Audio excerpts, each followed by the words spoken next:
Like, I think children always, like we said, we were bored a lot, and my parents' stance became like, you just can't, fine, be bored, but you've got to do something about it. Like, you've got to take responsibility for being bored.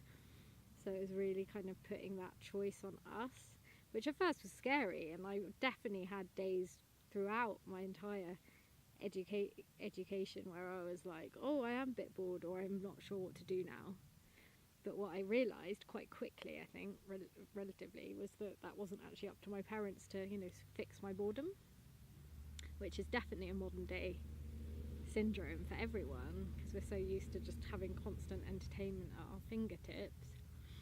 And but what it did teach me was that, it was to be okay in my own company. I think there was a lot to do with home education, because there were lots of moments of stillness and lots of moments where you weren't being funneled through a particular agenda or system.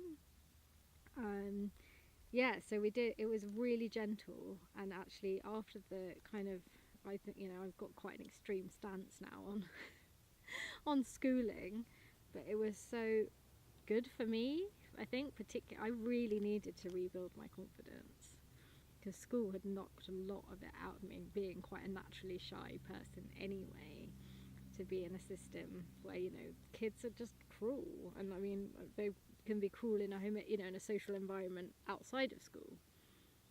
But this kind of whole expectation that somehow the social environment of school is so much better for a child's development than kind of a more kind of flexible one, where, like, I'd always wanted to be friends with adults. Ever since I was a baby, I'd wanted to hang out with the adults and not, my own age group. So I think, again, home ed allowed me to start, because what started to happen when we came out was just family after family left the Steiner school. Like why that was, who knows, but I think my parents have quite a good reputation in the village, and therefore they just set up a bit of a trend, and kind of showed people that it was okay to do it to some extent.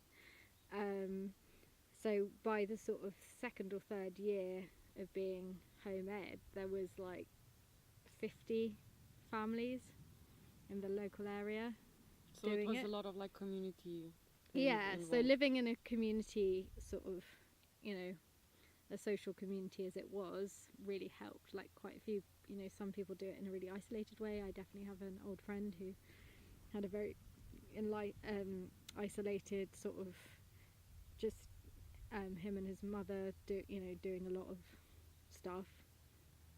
And and I think it showed a bit, in his character, that he was very isolated, and that's not healthy either, obviously. Like, there's a happy middle ground.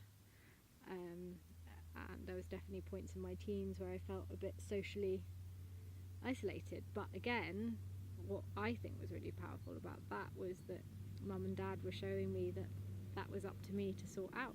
Like, okay, you want more friends? Great. Like, how can you go out and get them? Like, how can we help you go out and get them, or join the right activities, or or do you want to go back to school, or sixth form, college, or whatever it is? Like, there was always the encouragement to change things, and they would help that happen, but the kind of the motivation and the intention had to come from me.